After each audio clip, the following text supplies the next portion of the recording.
자, 반갑습니다. 반갑습니다.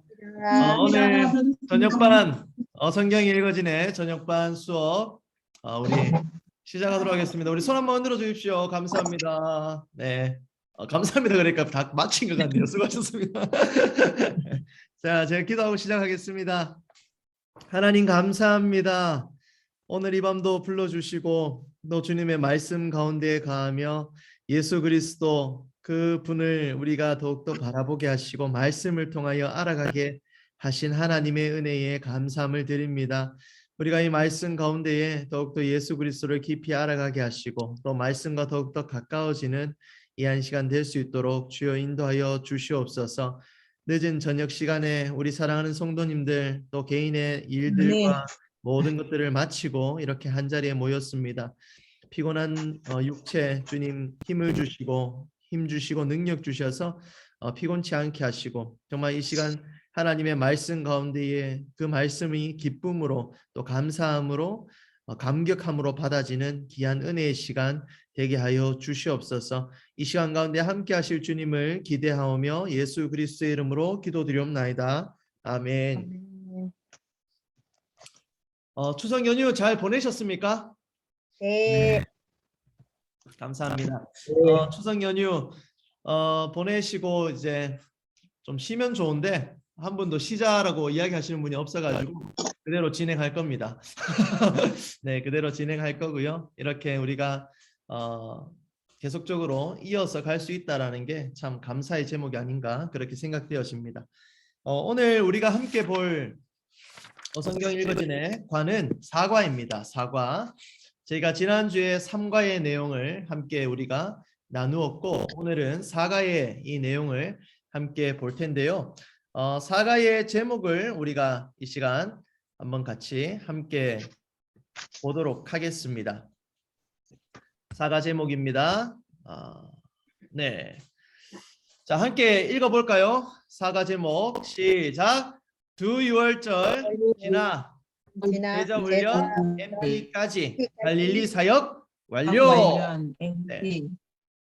자, 우리가 이 성경에서 가장 중요시 다루는 것 중에 하나가 이제 챕터별로 있는 제목들인데요. 이 챕터를 보면 대략적인 내용이 여러분 아마 떠오르시도록 이제 강의가 진행이 될 텐데 지난 시간에 우리가 3과의 내용을 함께 배웠습니다. 그렇죠? 3과의 내용을 함께 배웠었는데 그때 우리가 어디까지 배웠는지 생각이 혹시 나시는가요? 시기적으로 본다면 6월절 두 번째 6월절까지 우리가 함께 보았고 그 장소적으로 Y축으로 봤을 때의 마무리되는 지점은 바로 예루살렘이었습니다. 생각나시는가요? 네. 제가 도표 하나 보여드릴게요. 복습 한번 하고 우리가 4가 넘어가겠습니다. 그래서 지난 시간에 보았던 게 이제 공생의 제1년 12월경부터 제2년 두 번째 유월절이죠. 그 두 번째 유월절까지의 우리가 내용을 함께 보았었는데요. 그래서 우리가 그때 함께 본 내용이 뭐냐면 이제 갈릴리 지역에 가셔서 예수님이 1차 사역을 하시는 그 내용들을 우리가 함께 배웠습니다. 제일 처음에 가신 곳이 어디입니까? 예수님의 고향인 나사렛. 그렇죠. 나사렛에 가서 그곳에서 복음을 전파하신 그 예수님의 모습을 우리가 떠올릴 수 있고 또 그곳에서 복음을 전하셨는데 그 사람들이 들었어요? 안 들었어요. 잘 안 들었습니다. 그래서 어떻게 했습니까? 일단 복음은 전하셨대. 그곳을 떠나서 어느 지역으로 이동하게 되시죠? 갈릴리 가버나움이라는 곳으로 이동을 하시게 됩니다. 왜 이동을 하셨는가 했을 때에 이 나사렛이라는 곳보다 가버나움이 훨씬 인원이 많았고 복음을 전하기에 아주 유용한 그런 점들이 있었기에 예수님께서는 이렇게 이동하셨고 또 구약에서 나오는 그 말씀들을 하나하나 이루어 가시기에 그 가버나움이 합당한 지역이었고 그 구약에서 나오는 그런 곳이었기에 또 예수님께서는 그곳에서 이제 복음 전하는 사역을 하시게 됩니다. 그런 과정 가운데에 예수님께서 이제 유월절 두 번째 유월절을 맞이하게 되시죠. 네. 그렇습니까? 예, 두 번째 유월절 몇 월입니까? 4월에 유월절, 두 번째 유월절을 맞이하시면서 예수님이 어디로 올라가시죠? 예루살렘, 갈릴리에서 예루살렘으로 올라가시게 됩니다. 그래서 그 예루살렘에서 어떤 일을 하시는가 보았을 때에 베데스다 연못에 그 사건이 이제 발생을 하게 되는데, 그 베데스다 연못에 몇 년 된 병자가 있었습니까? 38년 된 병자가 그곳에서 있었고, 또 그곳에서 예수님이 그 사람에게 일어나 걸어가라 라고 했던 그 내용이 바로 베데스다 연못 사건이었습니다. 사람을 고치고 이런 것이 문제는 아니었습니다. 그런데 예수님께서 일으킨 그 문제점은 바로 그 병자를 고친 날이 안식일이었다라는 거죠. 안식일.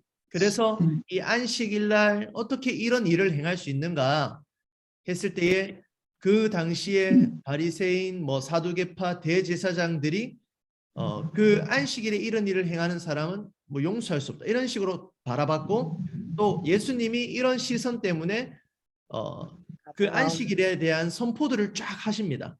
어떤 선포였습니까? 하나님이 일하니 나도 일한다. 나는 하나님과 동등하다. 하나님의 아들이다. 그렇게 이야기들을 쭉 이어가시면서 바리새인들, 사두개파 사람들, 그리고 또 누구죠? 대제사장 그룹들, 이 지도권 세력에 있던 사람들이 예수님에 대한 입장을 완벽하게 정리하게 됩니다. 어떤 입장이었습니까? 죽여버리자라는 입장이었습니다. 그렇기에 예수님은 그곳에서 떠날 수밖에 없는 또 그런 상황이 발생되게 되죠. 그래서 우리가 이 예루살렘 지역에서 있었던 그 베데스다 연못 사건, 그리고 안식일에 예수님의 선포, 그 모든 것들을 우리가 지난 3과 때에 우리가 함께 보았습니다. 여러분 기억나시는가요? 네.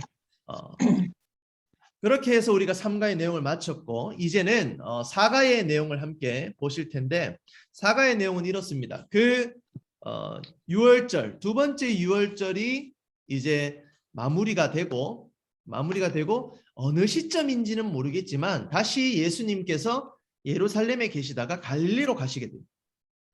그 두 번째 유월절 이후, 그 갈릴리로 가시는 그 두 번째 유월절 이후부터 세 번째 유월절을 지나고 나서 초막절까지, 10월까지죠. 그 10월까지의 일정을 우리가 오늘 4과에서 함께 보려고 합니다. 그래서 범위를 보시면 워크북 51페이지 범위를 보시면 유월절, 두 번째 유월절 이후 물결하고 세 번째 유월절을 지난 초막절까지의 갈릴리 사역, 이렇게 해서 그 범위를 잡고 있는 것을 보게 됩니다. 그래서 오늘 이 부분을 우리가 좀 깊이 다루면서 계속적으로 함께 나눔을 하도록 하겠습니다. 네. 자, 오늘의 포인트입니다. 오늘의 포인트는 총 5가지로 구성이 되어 있습니다. 5가지로 구성이 되어 있는데요. 한번 보시면 1번 포인트가 무엇이죠? 두 번째 유월절 이후부터 세 번째 유월절을 지난 초막절까지의 범위라고 이렇게 나와 있습니다. 자, 이거 1번 제목하고 지금 우리가 4과에서 보는 전체 범위하고 같다라는 게 느껴지십니까? 네. 맞습니다. 네, 그래서 1번에서 오늘 첫 번째 포인트는 이 1번을 함께 먼저 나누고 그 내용들을 한번 같이 큰 그림만 한번 그려보고, 그리고 2번, 3번, 4번, 5번이죠. 유월절, 두 번째 유월절 이후부터 세 번째 유월절 때까지의 이어지는 일들, 그 부분, 그리고 그 부분을 한 덩이로 한번 또 볼 거고, 그리고 유월절, 세 번째 유월절부터 갈릴리 베세다 들녘의 오병이어 사건을 또 한 덩이로 볼 거고, 그리고 네 번째는 세 번째 유월절 이후부터 초막절까지의 이어지는 일들에 대해서 한 덩이로 보고, 다섯 번째로는 초막절 직전 가이사랴 빌립보의 MTL 사건에 대해서 한 덩이를 보도록 할 겁니다. 즉 무슨 이야기냐면 1번에서 전체적인 것을 볼 것입니다. 1번에서 전체적인 것을 볼 것이고, 두 번째로 이 전체를 세분화시켜서 네 덩어리로 나누어서 그 내용들을 우리가 포인트 삼아서 계속적으로 보겠다라는 이야기입니다. 그렇게 해서 우리가 함께 오늘의 포인트를 잡고 함께 말씀을 보도록 하겠습니다. 자, 스카치 테이프입니다. 52페이지 워크북 52페이지 스카치 테이프 한번 같이 읽으면서 갈 텐데요. 여러분들 책 보시면서 한번 따라오시고 제가 읽어드리도록 하겠습니다. 예수님은 베데스다 연못 사건 이후로 바리새파 율법주의자 지도권 세력을 더 강하게 의식하시게 됩니다. 이들은 모름지기 대제사장 세력과도 야합하는 현실주의자 바리새파 그룹들이었을 것입니다. 겉으로는 영적 지도자입니다. 그러나 가장 어려운 가부들의 돈도 빼앗을 정도로 부를 축적하는 이중인격자들입니다. 즉, 지금 바리새파 사람들이 어떤 사람인가를 이야기하고 있는데 겉과 속이 다른 그런 사람이다라는 거죠. 겉으로는 굉장히 영적 지도자처럼 보이지만 실질적으로는 내적으로는 이익만을 추구하는 그런 사람이었다라는 거죠. 만약 이들이 속도 영적 지도자였다면 예수님을 그렇게 배척하지 않았을 것입니다. 예수님을 그렇게 바라보지 않았을 겁니다. 그런데 그들이 속에는 자신들의 어떤 권리와 권위와 명예 이런 것들에 심취했다 보니까 그 예수님, 왕으로 오신 그 예수님을 인정하지 못했던 거예요. 그렇기 때문에 이런 상황들이 벌어진 것이죠. 그래서 베데스다 연못 사건까지 예수님을 따라와 보니 결국 예수님은 어떻게 그들에게 도전장을 던진 셈인 것입니다. 그 도전장을 내민 곳이 어디였습니까? 바로 예루살렘 수뇌부가 공격 목표물이었습니다. 왜냐? 그들이 무엇을 쥐고 있었기 때문에?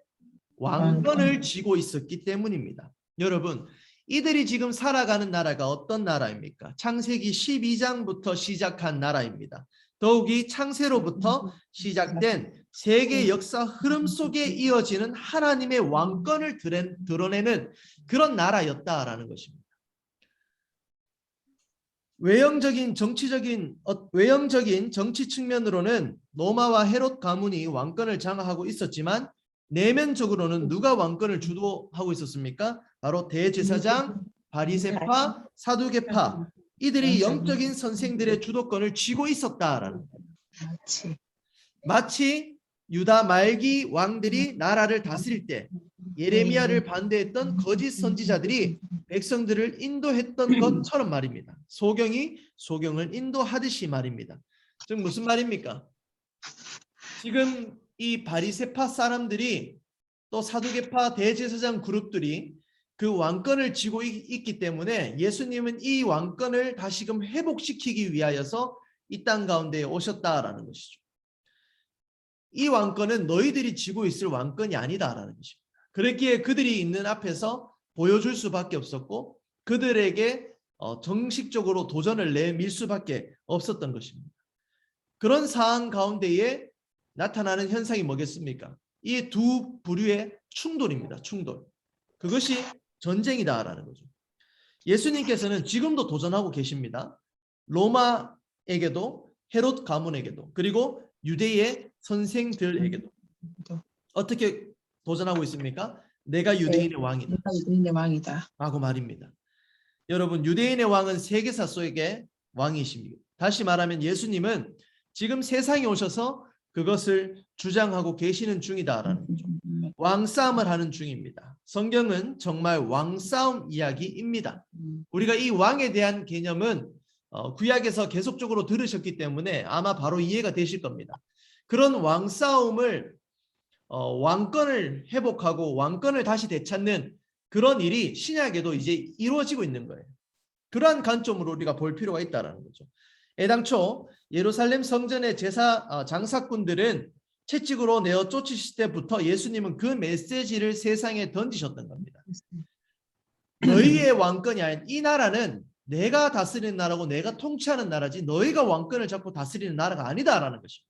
그렇게 그곳의 성전에서 물건 파는 것들 그런 것들 다 엎으실 수 있었고 채찍질하는 그런 모습이 나타났던 거죠.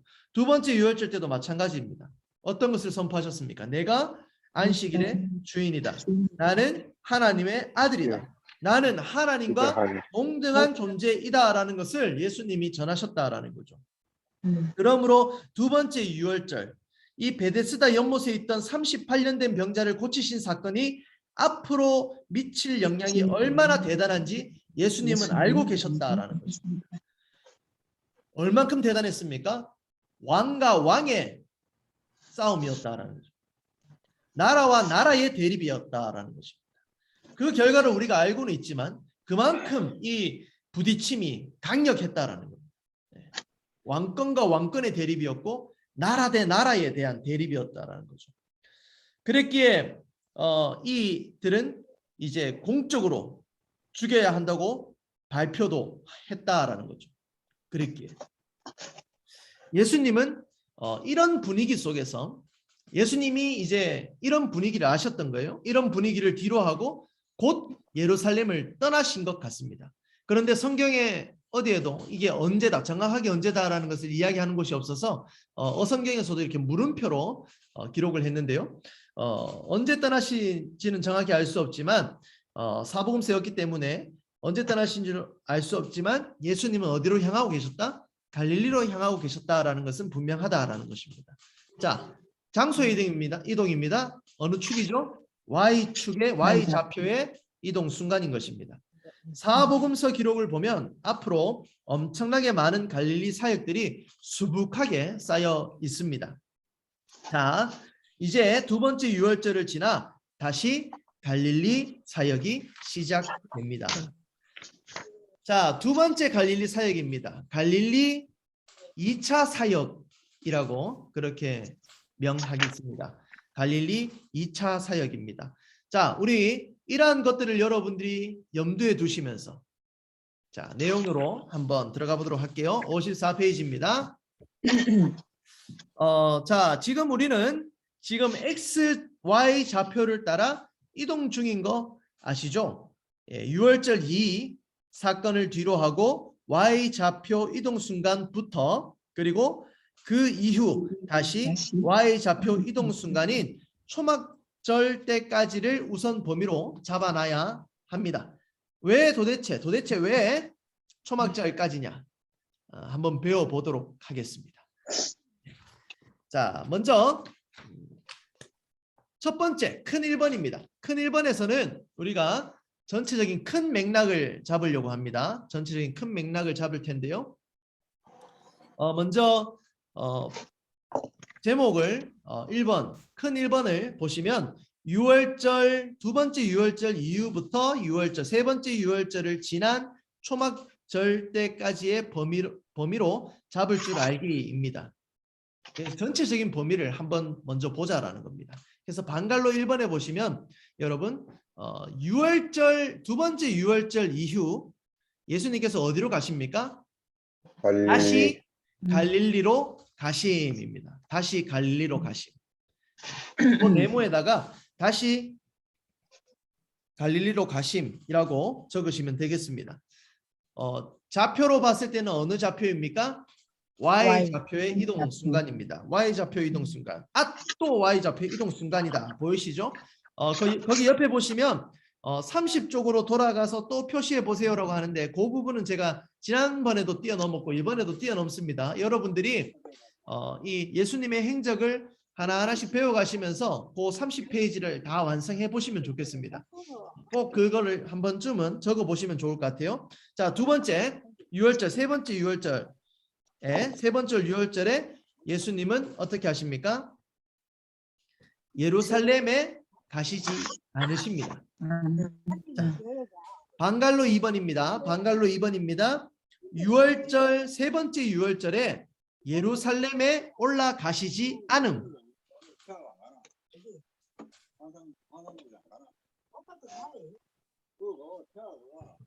예루살렘에 올라가시지 않음 적으시고요. 방갈로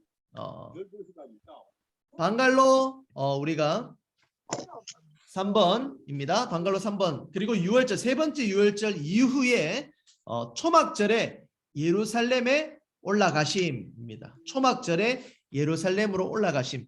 지금 앞에 도표를 보시면 알 수 있죠. 첫 번째 우리가 알 수 있는 것은 이 다시 갈릴리로 가셨고, 그리고 두 번째 유월절에는 점선으로 되어 있습니다. 점점점점 이렇게 되어 있죠. 가시지 않았다라는 이야기예요. 그런데 구분선은 지어준 겁니다. 그리고 세 번째 초막절에 어떻게 하십니까? 예루살렘에 올라가셨다라는 거. 지금 Y좌표 이동 순간들을 우리가 한번 보고 있는 겁니다. 이때에 엄청나게 많은 활동들을 갈릴리 사역 기간 가운데 하십니다. 이 갈릴리 2차 사역, 이때에 예수님께서 엄청나게 많은 그 사역들을 하시는데요. 6월절 3까지 보시면, 이 세 번째 6월절까지 보시면 밑에 대중사역이다라고 그렇게 표시되어 있는 것을 앞에 표에서 보실 수 있을 것입니다. 이때에 그 예수님이 대중사역을 가장 많이 하셨습니다.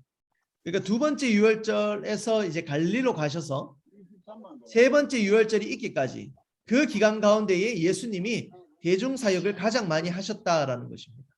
그리고 이 6월절, 세 번째 6월절부터 초막절까지 무엇을 하셨나? 그 대표적인 사역이 집중 제자 훈련이다라는 거죠. 그래서 이 수로보니게나 네가볼리 이런 지역, 그런 지역들을 쭉 다니시면서 이방 나라들이죠. 그리고 외곽 지역들을 쭉 다니시면서 그 제자들에게 집중적으로 훈련하셨다라는, 리더십 훈련을 하셨다라는 거죠. 그런 그때에 끊임없이 따라다녔던 유대 기득권자들이 있습니다. 그들의 시선을 이 여기 표에서는 눈으로 표시하고 있습니다. 네, 보고 있다라는 거죠. 첫 번째 눈은 뭐 바리새파 눈이겠고, 두 번째 사두개파, 뭐 대제사장 이렇게 보시면 될 것 같아요. 눈이 그 대중 사역 기간 가운데에 계속 따라다닙니다. 그리고 나서 예수님께서 이제 제자들을 집중 훈련하실 때에는 타 지역으로 가버리기 때문에 그 제자들하고 예수님과의 관계만 드러나게 돼요. 그런데 이때의 그 단어를 이 어성경에서는 은둔이라는 단어를 씁니다. 은둔. 네, 은둔이라는 단어를 써서 그렇게 표현하고 있다라는 거죠. 그리고 이 기간이 이제 초막절 예루살렘으로 오시고 나면 그 이후의 과정들이 무엇이냐면 바로 십자가에 못 박히시기 위해서 예루살렘으로 향하셨던 그 모습들이 쫙 이제 나타나게 되는 것입니다. 그렇게 해서 이 모든 사역들, 이 예수님의 행적이 전체 큰 그림이 그려지는 것이죠. 이렇게 해서 이제 전체적인 큰 그림이 그려지는 것입니다. 우리가 이 큰 그림을 그렸고요. 이제는 요 부분들을 이제 네 부분으로 나눈다고 했죠. 네 부분으로. 그 포인트에서 보았을 때는 2, 3, 4, 5번입니다. 그 2, 3, 4, 5번을 우리가 함께 다시 한번 더 조금 더 집중해서 한번 다시 보도록 하겠습니다. 자, 큰 2번입니다. 큰 2번 54페이지에 2번인데요. 제목 보시면 6월절 이후, 우리가 3가에서 배웠던 그 이후입니다. 그 이후부터 이제 6월절 3까지의 이어지는 일들에 대해서 우리가 볼 것입니다. 우리가 큰 것을 그려놨기 때문에 이제 거기에 세부적으로 들어갈 것들을 이렇게 쏙쏙 끼워 넣기만 할 거예요. 제 이야기를 잘 들으시고 여러분들이 하나하나 체크하시면 되겠습니다. 자, 방갈로 1번입니다. 방갈로 1번. 자, 베데스다 그 사건, 연못 사건 이후에 이슈가 무엇이라고 했습니까? 예수님이 기적을 행하신 것, 이것이 단순히 거기에 대한 이슈는 아니었습니다. 그때의 이슈는 바로 안식일이었습니다. 그래서 방갈로 1번 6월절, 두 번째 6월절 이후 이슈는 뭐다? 안식일이다. 안식일. 적어 놓으실까요? 안식일. 왜 안식일이 이슈가 됐습니까? 예수님이 그 일을 행하신 날이 안식일이었기 때문에 그렇습니다. 그 안식일에 왜 일을 하면 안 됐습니까? 그들에게 있는 율법이었다라는 거예요. 안식일을 지키기 위한 그들의 방편이었는데 예수님이 그걸 다 깨고 깨고 사람을 고치. 깼다라고 이야기할까요? 그것이 어디고? 있음을 아시고도 생명 살리는 것에 더 초점을 맞추셨기에 그 병자를 고치시죠. 그리고 그들에게 그 안식일에 대한 이야기들을 쭉 하면서 예수님 그는 누구이신가라는 그 주제를 가지고 자기 자신을 자증적으로 설교하시면서 자신을 드러내는 그 모습이 바로 안식일의 모습이었다라는 것입니다. 그런 이슈를 안고 갈릴리로 오시게 되었다라는 거죠. 그 예수님께서 이제 방갈로 2번인데요. 두 번째 유월절 이후에 갈릴리에 오시자마자 한 일이 있는데 그것이 무엇이냐면 12제자를 확정하신 일입니다. 그러한 시선을 가지고 갈릴리에 제일 먼저 오자마자 하신 것이 뭐다? 12명의 제자를 확정하셨다라는 거예요. 확정하셨다. 자, 누가복음 말씀입니다. 누가복음 말씀 한번 찾아볼게요. 누가복음 6장입니다. 누가복음 6장 12절부터 19절까지. 네. 한번 찾아보겠습니다. 누가복음 6장 12절부터 19절까지입니다. 거기에 보시면 예수님께서 어떻게 이 12제자를 선택하셨는가 보니까 12절에 이때가 언제입니까? 바로 예루살렘에서 갈릴리로 이동하셨을 그때를 이야기하고 있습니다. 이때에 예수께서 기도하시러 산에 올라가서 밤이 새도록 하나님께 기도하시고 밝음에 자, 여러분 예수님께서 제자들을 확정하실 때 어떻게 하셨습니까? 기도하셨습니다. 기도하시고 그 12제자들을 부르셨다라는 거죠. 자, 밝음에 그 제자들을 부르사 그 중에서 12를 택하여 사도라 칭하였으니, 자 12명의 그 제자들을 확정하셨다라는 거죠. 사도로 세워질 그 12명을 확정하셨다라는 것입니다. 그리고 이어서 나오는 게 무엇입니까?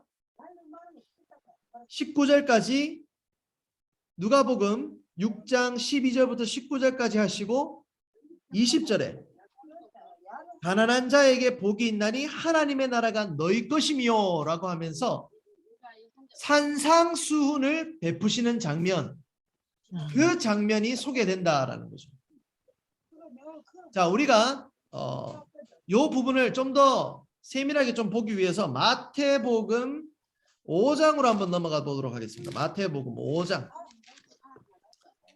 마태복음 5장에서부터 7장까지가 이 산상수훈에 대한 이야기가 쭉 기록되는데요. 5장 1절에 마태복음 5장 1절에 보시면,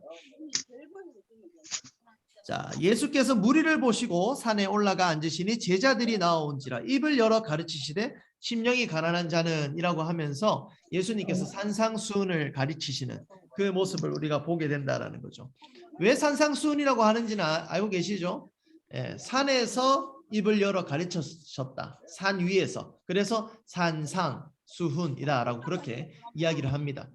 그래서 5장부터 마태복음 5장부터 7장까지 이 산상수훈에 대해서 아주 잘 나와 있는데요. 왜 예수님께서 이렇게 12제자를 확정하시고 그 산상수훈을 이야기하셨을까요? 왜 그러실까요? 교육하기 위해서? 자, 이겁니다. 12명을 확정했어요. 확정하고 이제 산상수훈을 이야기하신 것은 앞으로 이 12제자가 살아가야 될 삶, 그 삶이 어떤 삶인지에 대해서 예수님이 구체적인 안을 던지신 겁니다. 아니요, 그들이 지켜야 될 규범을, 그들이 알아야 될 것들을 분명하게 가르쳐 주셨다라는 거죠.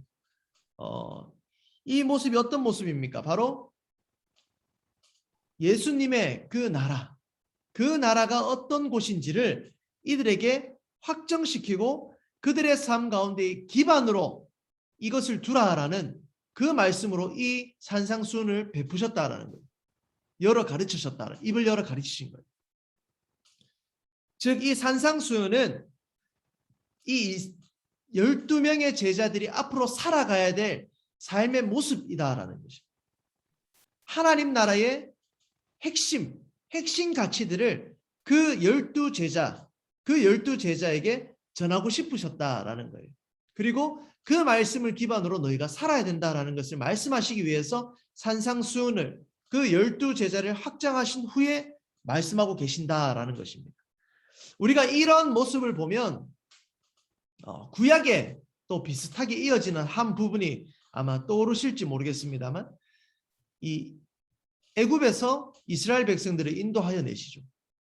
그 이스라엘 백성들을 인도하여 내시고 내가 너희의 하나님이 될 것이다 말씀하신 후에 하나님께서는 그 이스라엘 백성들에게 무엇을 주십니까? 십계명을 주십니다. 동일하죠? 보십시오. 이스라엘 백성들을 애굽에서 인도하여 내시고 너희는 내 백성이라고 말씀하시고 너희가 거룩해라 라고 말씀하시죠. 그 말씀이 있으신 후에 산상수훈이 아닌 십계명의 말씀을 전해주셨다라는 거예요. 이 십계명은 어떤 내용이었습니까? 그 이스라엘 백성들이 앞으로 살아가야 될 핵심적인 요소들, 핵심적인 내용들이 바로 십계명에 다 담겨져 있었다는 거예요. 1계명부터 4계명까지, 그리고 1계명부터 4계명까지는 하나님과의 관계에 대해서, 또 5계명부터 10계명까지는 우리 사람과의 관계, 이런 핵심적인 요소들을 십계명으로 압축해가지고 가장 핵심적인 것들을 그 이스라엘 백성들에게 심으시면서 그들의 DNA가 어떤 것인지를 보여주고 계신다라는 겁니다. 자, 마찬가지입니다. 예수님이 12제자를 확정하시고 이 산상수훈을 베푸셨다. 왜 베푸셨습니까? 그들에게 그들의 삶의 지표, 방향, 목표, 기둥, 그런 기반들을 다지는 그 일들을 하시기 위하여서 그들에게 이 산상수훈 그 내용들을 전하셨다라는 거죠. 이것이 바로 하나님의 방법이시다라는 겁니다. 우리가 하나님의 자녀로서 서 있다면 우리는 배워야 되는 거예요. 무엇을 배워야 돼요? 그리스도인으로서 어떻게 살아가야 되는지를 우리가 배우셔야 됩니다. 그래야지만이 우리는 그리스도인으로서 살아갈 수 있는 거예요.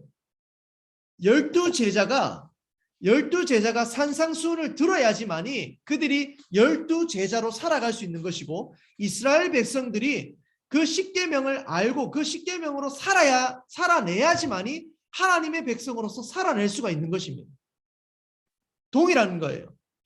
그러한 관점에서 그러한 내용을 담고 계속적으로 예수님이 산상수훈을 5장부터 7장까지, 또 십계명은 몇 장입니까? 출애굽기 20장에 하나님이 알려주시는, 어떻게 살아가야 되는지에 대해서, 그렇게 살아야 되기 때문에 알려주시는 아주 기본적인 그런 핵심 내용들이다라는 겁니다. 그래서 여러분들이 이 산상수훈도 이 십계명하고 여러분들이 비교해서 한번 보시면 굉장히 큰 도움이 될 겁니다. 내비게이션 보시면 내비게이션 125페이지부터 130페이지에 보시면 이 산상수훈과 십계명에 대한 내용들이 기록이 되어 있습니다. 여러분 나중에 한번 찾아보시고 거기에다가 한번 체크해 놓으시면 좋을 것 같아요. 내비게이션 125부터 130페이지 참조, 이렇게 한번 체크해 놓고 나중에 한번 보시면 좋을 것 같습니다. 참 이 유사한 공통점이 많이 있습니다. 네. 그런 공통점들을 두고 이제 예수님이 그 12제자들에게 전하셨다라는 거죠. 네. 참 이 성경은 그래서 참 시대적인 간격 차이가 많이 있지만 이런 모습들을 보면 이 성경의 전체적인 저자가 하나님일 수밖에 없다라는 것을 더욱더 말씀하고 있는 것입니다.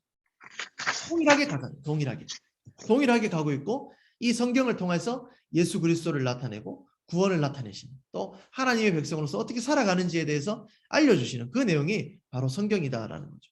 그런 성경의 말씀을 여러분들이 잘 이해하시고 또 잘 읽어 나가시기를 바랍니다.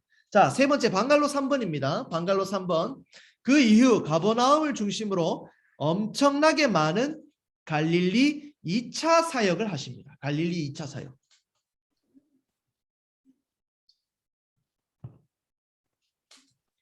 자, 갈릴리 2차 사역을 하시죠. 자, 어떤 틀을 갖춰놓고 예수님이 갈릴리 2차 사역을 시작하셨습니까? 12제자, 12명의 팀워크를 탁 단단하게 해놓고 12명을 확정시킨 다음에 산상수훈으로 그들에게 이 정신적으로 가치관이라든지 어떤 세계관, 그리고 그들이 이 제자로서 어떻게 살아가야 되는지에 대해서 이 지식적으로 딱 확립시킨 다음에 본격적으로 이제 막 사역들을 시작하시는 겁니다. 철저하시죠. 예수님이 이렇게 철저하게 모든 일들을 진행시키십니다. 그런 유월절, 세 번째 유월절 3위 되기까지 이런 사역들을 쫙 하시는데, 대중사역을 참 많이 한 시기죠. 이 사역들을 우리가 한번 간략하게 좀 보면, 이때 대중사역들을 가장 집중적으로 한 시기가 바로 이 시기입니다. 갈릴리로 오셔서 유월절, 세 번째 유월절 있기까지 이때 대중사역을 하시는데, 이때 가장 집중적으로 대중사역을 하시는 시기가 돼요. 그러니 그런 시기 가운데 대중사역을 하시니까 어떻게 되겠습니까? 이 눈들이 계속 따라다니는 겁니다. 뭐 대제사장, 사두개파, 바리새인들, 이 눈들이 계속 따라다니면서 확인해요. 예수님이 어떤 일을 하나, 이게 맞는 일인가, 옳은 일인가, 그러면서 계속 그 눈이 쫙 따라갑니다. 그러면서 참 놀라운 게 그런 시선이 있으면서 또 그들이 예수님에게 툭툭 질문을 이렇게 던집니다. 이게 맞나요? 맞나요? 이렇게 쭉쭉 던지는데, 그 말 속에 또 그 말 속에 또 예수님의 대답이 있고 또 질문이 있고 이런데, 그 이야기 속에서 예수님이 또 누구이신지 더 자세하게 드러나고, 또 예수님의 사역이 무엇을 의미하는지가 쫙 드러난다라는 거죠. 그런 사역들을 하시면서 예수님의 그 대중 사역의 어떤 기반들을 다져가시고, 예수님 그는 누구이신가, 예수 그는 누구인가에 대한 그런 궁금증을 하나하나씩 풀어주는 그런 역할들을 하고 있는 것을 우리는 보게 된다는 거죠. 그리고 또 어떤 일이 있었는가 보면 2차 순회 전도 내용이 기록이 되어 있습니다. 2차 순회 전도, 누가복음 8장 한번 가보실까요? 누가복음 8장입니다. 누가복음 8장 1절부터 3절까지인데요. 1절부터 3절까지 보시면 8장 1절을 먼저 한번 보실게요. 누가복음 8장 1절 제가 한번 읽어드리겠습니다. 그 후에 예수께서 각 성과 마을에 두루 다니시며 하나님의 나라를 선포하시며 그 복음을 전하실새 12제자가 함께하였고, 자, 12제자가 함께하면서 이 2차 순회 전도에 대한 기록들을 해두셨다라는 거죠. 그게 이 갈릴리 사역, 갈릴리 2차 사역의 한 부분이었다라는 것입니다. 자, 그리고 산상수훈뿐만 아니라 많은 비유들도 함께 또 알려주시는 그런 내용들이 있는데, 마태복음 13장으로 가보시기 바랍니다. 마태복음 13장에 가시면 비유가 나오죠. 어떤 비유입니까? 바로 4가지 땅에 떨어진 씨의 비유, 그리고 겨자씨와 누룩에 대한 비유, 이 가라지 비유, 3가지 비유라고 해서 이 비유들을 쭉 설명하시면서 그 하나님의 나라는 어떤 곳인가, 하나님의 나라는 누가 가는 곳인가, 그런 비유들을 통하여서 이런 말씀들을 전해주시고 가르치시는 그런 사역도 많이 하신 것을 우리가 보게 됩니다. 이것이 언제 일어났다? 갈릴리 2차 사역, 그 대중사역 기간 가운데에 나타났다라는 거죠. 그리고 마태복음 12장 46절부터 50절까지의 말씀을 보시면 이때에 떠나왔던 고향을 다시 한 번 더 방문하게 됩니다. 그런데 그곳에서 다시 배척을 당하게 되죠. 배척을 당하면서 예수님이 또 어려워하시는 그런 사항들이 기록이 되는데, 먼저 12장 마태복음 12장 46절부터 50절까지의 말씀을 보시면 예수의 어머니와 형제 자매라고 이야기하면서 내용이 나오고, 그리고 마태복음 13장 54절부터 58절까지로 가보시면 고향에서 배척당하시는 예수님의 이야기가 그곳에 기록되어 있는 것을 보게 됩니다. 다시 고향에 갔지만 그 고향에서는 이런 예수님을 감당할 수 없었던 것 같아요. 다 이해할 수 없었고 온전하게 바라볼 수 없었다라는 거죠. 그래서 배척당하시는 모습, 가족들도 힘들어하는 그런 시기, 그 시기를 맞이하게 되는 것입니다. 이런 일들이 언제 있었습니까? 세 번째 유월절 전까지 그 갈릴리 지역에서 대중 사역을 하시는 가운데에 이런 일들이 쭉 나타났다라는 겁니다. 자, 그러면서도 방갈로 4번입니다. 그러면서도 예수님은 어떻게 하셨는가? 12제자들을 훈련하시고 12제자들로 사역하게 하십니다. 자, 12제자들을 훈련하시고 12제자들로 사역하게 하시는데요. 이 기간은 그 대중을 대상으로 이제 활동하시나 마지막에는 제자들의 어떤 리더십을 훈련하는 그런 전략들이 나타나는 것을 보게 됩니다. 그래서 12제자들을 훈련시켜서 파송하신 후에 예수님도 제3차 갈릴리 순회 전도를 하시는 그런 모습이 발견. 예수님의 사역은 이런 겁니다.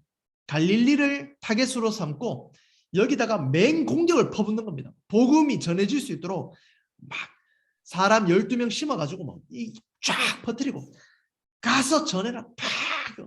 복음이 막 곳곳에 전해질 수 있도록 그렇게 사역을 하시는 거예요. 12명의 제자들이 쫙 퍼지고 또 예수님도 가시고 그러면서 그곳에서 열심히 복음 전하는 사역, 이 갈릴리의 추수를 위하여서 열심히 그런 사역들을 감당하시게 된다라는 거죠. 그런 사역들을 이제 하시면서 그런 사역들이 이어지면서 이제 사도행전도 나타나고 사역의 훈련을 통해서 그런 열매들, 사도행전 이런 복음이 전하는 그런 모습들이 계속해서 나타나고 있다라는 것입니다. 자, 그런 복음이 계속적으로 퍼지는 그 가운데에 어떤 일이 발생합니까? 방갈로 5번인데요. 이쯤에 세례 요한이 참수당합니다. 안타까운 일이죠. 마태복음 14장 1절부터 12절까지의 말씀 한번 보실게요. 마태복음 14장 1절부터 12절까지. 표제를 보시면 세례 요한의 죽음이라고 그렇게 나온 것을 보실 수 있을 것입니다. 그 내용을 보시면 이 세례 요한의 죽음에 대해서 이제 세례 요한이 참수당한 그 죽음에 대해서 이야기가 나오고 그리고 14장 13절의 말씀을 보시면 예수께서 들으시고 배를 타고 떠나사라고 그렇게 기록되어 있는 것을 보게 됩니다. 자, 이쯤에 그 복음이 전해지는 그 예수님이 3차 순회 전도까지 가시는 그런 상황 가운데에 어떤 일이 발생합니까? 세례 요한의 죽음이 발생하게 되고 그 죽으심에 대한 이야기를 들으셨어요. 듣고 예수님은 그 자리를 떠나시게 됩니다. 그 대중들을 피하게 되시는 거예요. 여러분 한번 여기서 한번 곰곰이 생각해 보실 필요가 있는 게 이 세례 요한이 참수당했다. 예수님은 왜 그 사건을 그냥 두시고 이렇게 대중들을 피할 수밖에 없었는가 했을 때에 이때까지만 해도 예수님의 때가 아직 오지 않았습니다. 예수님은 분명히 이 땅 가운데 오셔서 그 기한이 있으셨고 그 기한이 다다르기 전까지는 이렇게 함부로 다른 사람에 의해서 따로 뭐 죽을 수 없는 그런 분이셨어요. 자신의 그 사역을 다 감당하시고 또 제자들도 분명하게 훈련을 시키시고 가셔야 됐기 때문에 일단 자리를 피하신 것입니다. 그런 그때에 이제 세 번째 유월절이 다가오게 됩니다. 세 번째 유월절. 방갈로 6번이죠. 세례요한이 참수당하고 예수님이 대중을 피한 그때의 세 번째 유월절, 유월절 3이 이제 다가오는데 이때 예수님께서 예루살렘으로 가실 수 있었을까요? 가실 수 없었습니다. 그래서 예루살렘에 안 가시게 됩니다. 그래서 우리 표를 보시게 되면 점선으로 이렇게 기록이 되어 있는 것을 보시게 될 거예요. 그렇게 해서 예수님은 안 가시고 이 다음 사역들, 그 다음 사역들을 진행하시는데요. 네모 박스 한번 읽을게요. 네모 박스 한번 보시겠습니다. 그렇습니다. 그러고 보니 6월절이 가까워 오네요. 세월이 잘도 흐릅니다. 그런데 이번 6월절, 세 번째 6월절에는 예수님께서 예루살렘에 올라갈 생각을 하지 않으셨습니다. 이때 무슨 일이 일어나는지 아십니까? 오병이어의 사건이 일어납니다. 우리도 베세다 들녘으로 어이 가봅시다. 보리떡 5개와 물고기 2마리, 도시락을 갖고 걸어가는 아이 보이십니까? 네. 우리 베세다 가기 위해서 10분만 쉬었다 가겠습니다. 네. 벌써 쉬는 시간이다, 그죠? 네. 잠시 쉬었다가 우리 베세다 들녘에서 만나도록 하겠습니다. 네. 10분간 쉬고 우리 20분, 30분에 정확하게 시작하도록 할게요. 잠깐 쉬었다 가겠습니다. 네. 아이고. 아이고, 아이고, 아이고, 아이고, 아이고, 아이고, 아이고. 십자가의 소망 내 안에 주한 사시는 것 살아도 주를 위해 죽어도 주를 위해 사나 죽으라 난 주의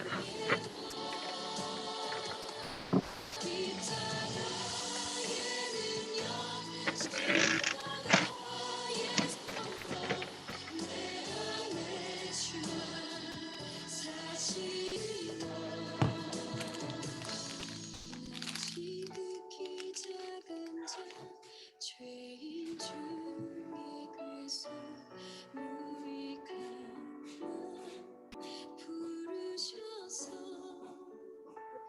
간절한 기대와 소망 부끄럽지 않게 십자가 전폐하셨네 내 사랑 나는 십자가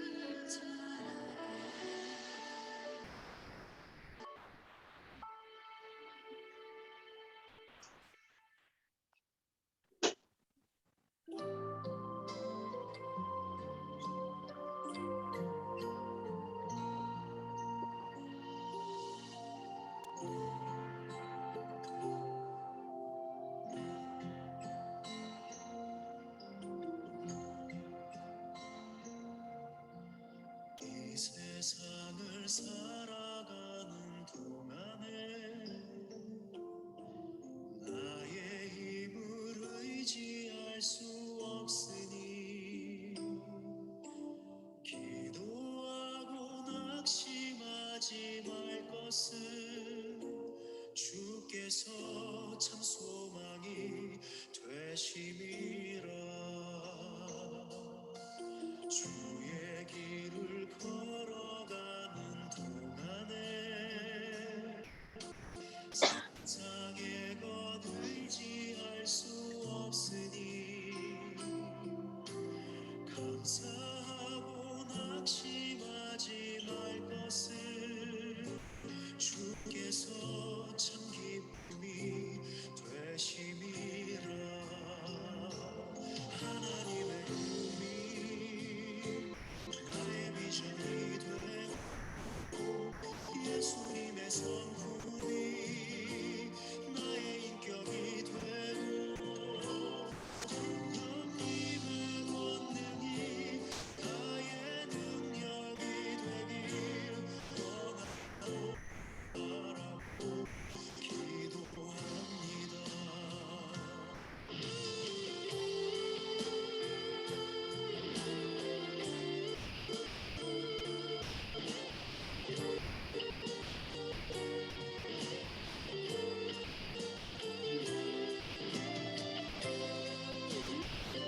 주의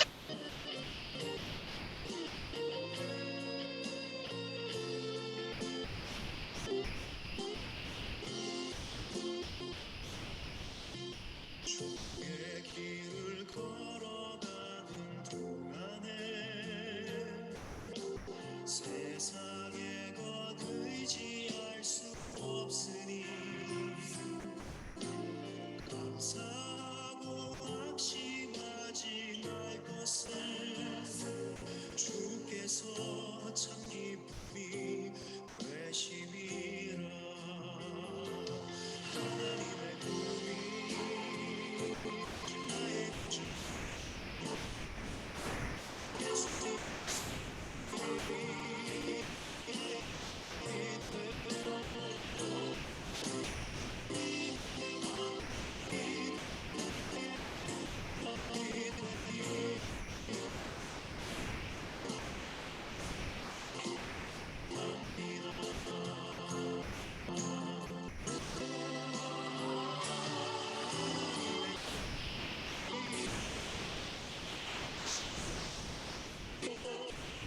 예수님의 성품이 나의 힘이 되고 능력이 되기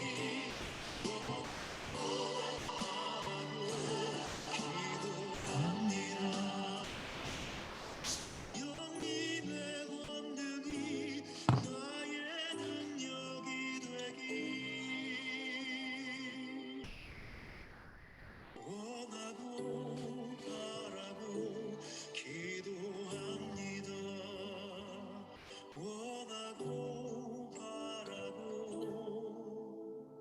기도합니다.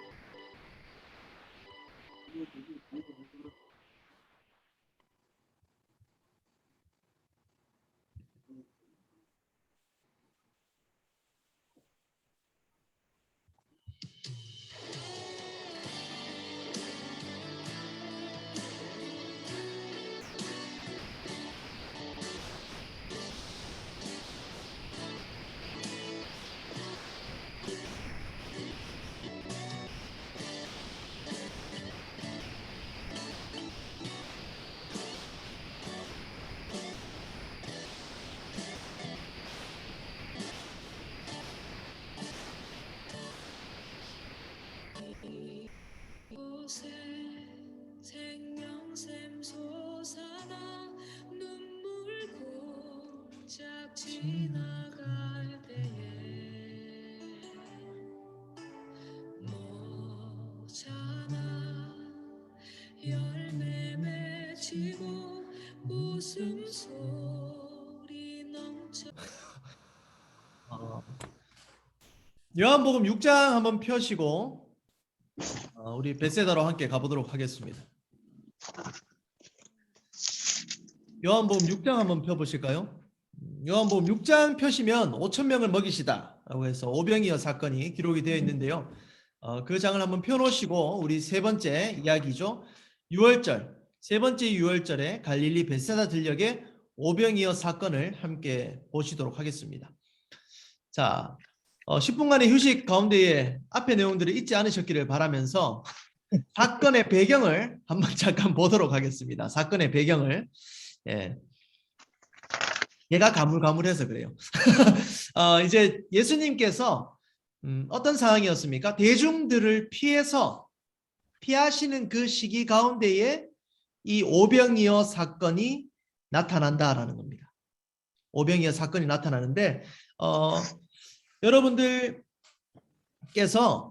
이 오병이어 사건이 어디냐라고 한다면 이 지점이 어디냐면 여러분 혹시 그 전에 우리가 가버나움 생각나십니까? 갈릴리 호수가 요렇게 딱 있으면은 한 요쯤이 가버나움이었습니다. 요쯤에. 그런데 그 가버나움에서 조금 우측으로 이동한 그 지점, 그 지점이 벳세다였거든요. 제가 이렇게 이야기 백날 하는 것보다 그림 한번 보여드리는 게 더 낫지 않겠나 그렇게 생각이 되어집니다. 제가 그림 한번 보여드릴게요. 지도상으로 한번 보여드릴게요. 한번 보십시오. 여기 베세다 찾으셨습니까? 예. 네. 가버나움에서 베세다로 이동하십니다. 베세다. 이 베세다 그 넓기 넓은 평원 그 평원에 이제 사람이 아무도 없는 그런 곳으로 가셨어요. 그곳에서 그냥 조용히 가는 겁니다. 그런데 여러분 예수님께서 이렇게 조용히 간다라고 해서 조용히 가실 수 있었을까요? 그렇지 않았습니다. 한번 생각해 보십시오. 예수님의 입장에서는 이제 세례 요한이 참수를 당하고 그 사건이 있을 때쯤에 그 세례 요한의 그 참수당한 사실을 들으시고 그 자리를 피하시게 됩니다. 그런데 그 자리를 피하시는데 예수님 입장에서는 이렇게 혼자 피하신 것 같지만 그 당시 예수님의 인기, 이 예수님을 따르는 무리들은 어마어마했다라는 거예요. 예수님은 죽을 위기 가운데에 이동을 하셨지만 다른 사람들의 입장에서는 이 예수님의 가는 곳에 치유함이 있고 또 말씀이 있으니까 그 예수님을 따라서 쫙 가는 겁니다. 그래서 그 예수님의 그 인기를 바라보면서 쫙 그들이 함께 갔던 거죠. 그 당시에 몇 사람이 그곳에 있었느냐 우리가 정확한 인원은 알 수 없습니다만 이 보리떡 5개와 물고기 2마리로 몇 명이 먹게 됩니까? 장정 5,000명이 먹게 되는 놀라운 그런 일이 펼쳐지게 된다라는 거죠. 자, 그러면 인구를 한번 비교해 볼게요. 어느 정도인가 봅시다. 제가 지난번에 이 나사렛이라는 동네의 인구를 한번 말씀드린 적이 있습니다. 상가 때 말씀을 드린 적이 있는데 그때에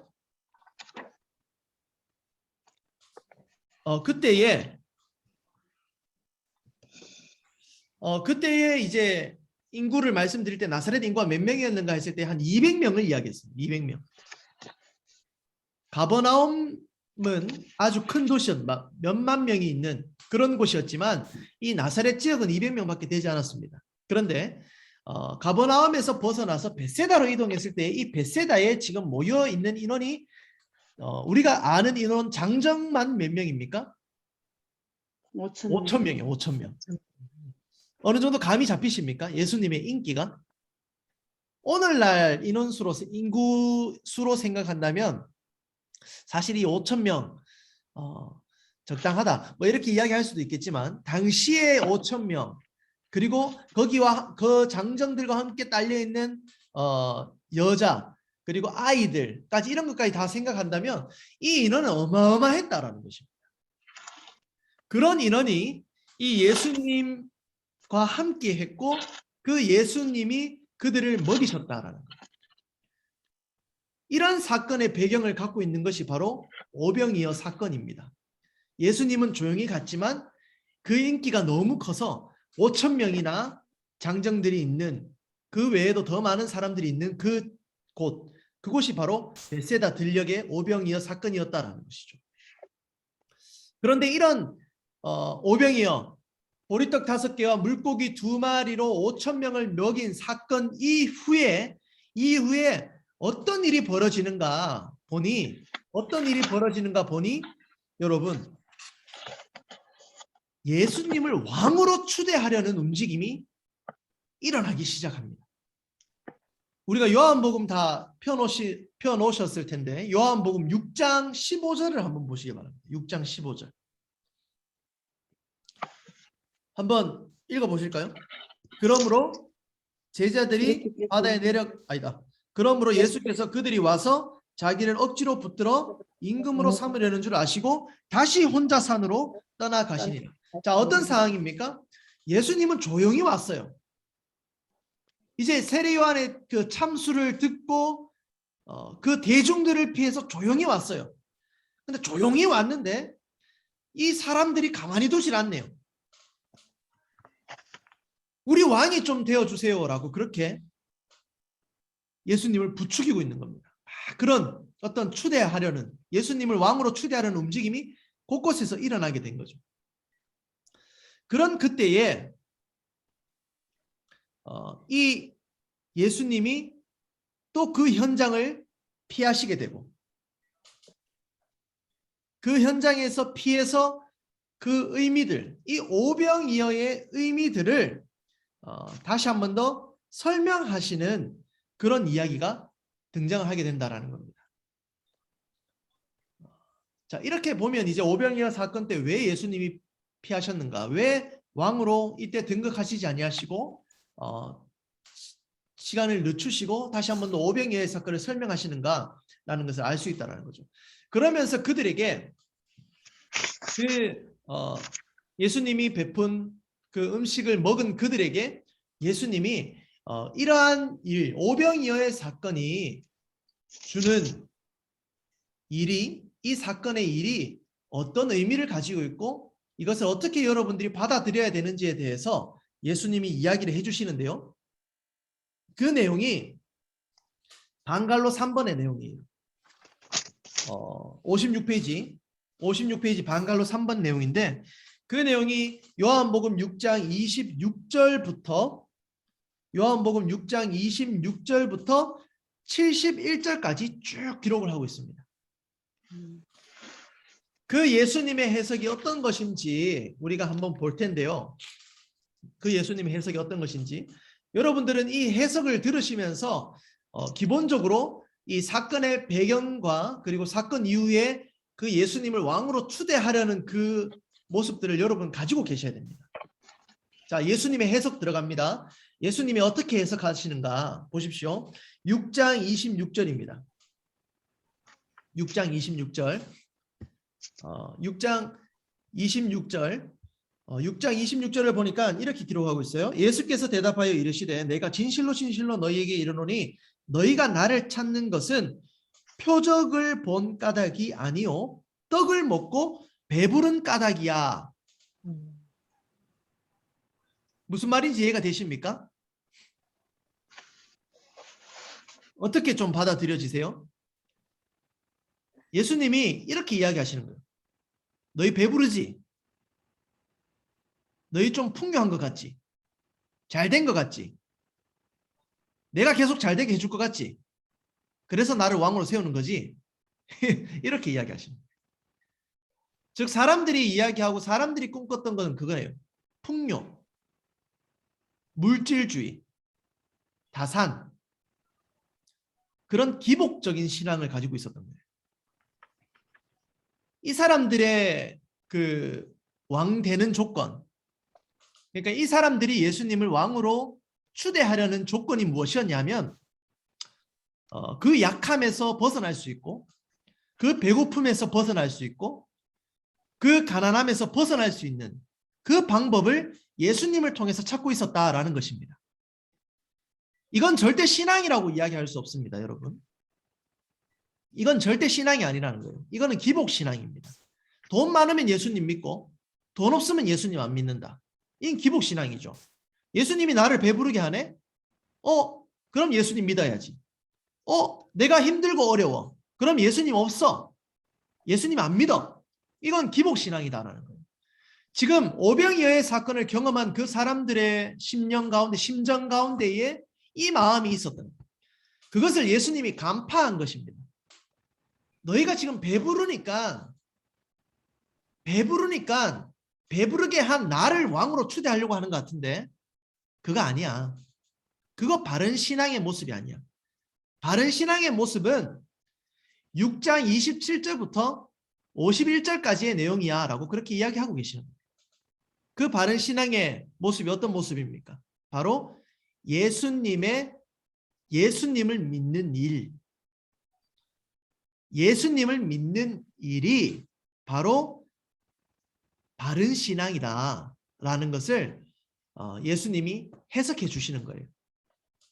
29절에 한번 보실까요? 29절. 예수께서 대답하여 이르시되 하나님께서 보내신 이를 믿는 것이 하나님의 일이니라 하시니. 자, 하나님께서 보내신 이를 믿는 것이 바른 신앙이다라는 거예요. 그 사람이 베푼 빵과 뭐 이런 것을 통하여 믿는 믿음이 아니라 이 사람이 하나님으로부터 왔다라는 것을 믿는 것. 그것이 바로 바른 신앙, 예수님을 믿는 신앙의 모습이다라고 말씀하고 계시는 것입니다. 그러면서 오병이어를 좀 더 깊게 설명하시는데 그 내용이 어떤 것이냐면 예수님을 믿는다라는 것은 예수님이 내 안에 거하는 것이다 라는 것을 이야기해 줍니다. 너희가 빵과 떡을 먹었지 않냐? 보리떡 5개와 물고기를 먹었지 않느냐? 그것이 내 속에 들어갔지. 그러면 그것이 들어감으로 말미암아 그 보리떡하고 이 물고기는 어떻게 됩니까? 그 사람의 몸에서 필요한 영양분으로 흩어지고 그 다시 이 저녁 시간에 죄송합니다만 그것이 다시 똑같이 이렇게 배설물로 나오진 않지 않습니까? 그 음식이 들어가면 그것이 우리의 육체 가운데에 거하게 되는 거죠. 그것이 함께함으로 말미암아 연합되게 되는 것입니다. 연합되게 되는 것. 예수님이 이 오병이어의 사건을 이야기하시면서 그것을 그들에게 알려주시는 거예요. 너희들이 먹었다면 그것은 다시 뱉어내고 싶어도 뱉어낼 수 없는 것이야. 이처럼 내가 너 안에 거한다. 너와 나는 불가분의 관계다. 다시 뱉어낼 수 없는 그런 관계가 되는 것이다. 그것이 바로 믿음이요 연합이다라고 이야기하는 것입니다. 구약에서는 이 여러 신앙 신들을 믿을 때에 합일이라는 단어를 썼습니다. 합일. 하나 되는 거예요. 신과 하나 되는 거예요. 우리는 신과 하나 되는 종교가 아닙니다. 합일되기 위해서 어떻게 했습니까? 성적 교합을 하고 그 어떤 합의를 이루기 위해서 막 노력들을 했다라는 거죠. 근데 그거 아니라는 거예요. 그냥 믿는 믿음 하나로 그 예수님과 우리는 연합할 수 있는 그런 존재가 된다라는 거예요. 합일과 연합, 이 차이를 예수님이 오병이어 사건을 통하여서 이야기하시고 정말 예수님을 믿는 일이라면 예수님이 누구이신가, 그 정체성과 예수님이 무슨 일을 하시는 분이신가라는 그 사명을 알아야지만이 그 예수님을 믿는 바른 신앙이다라고 이야기하고 계시는 것입니다. 어렵죠? 예수님을 믿는 것이 이렇게 어렵습니다. 그런데 어떻게 보면 되게 간단한 문제예요. 믿음만 있으면 돼요. 믿음만. 우리가 막 굳이 노력하지 않아도 됩니다.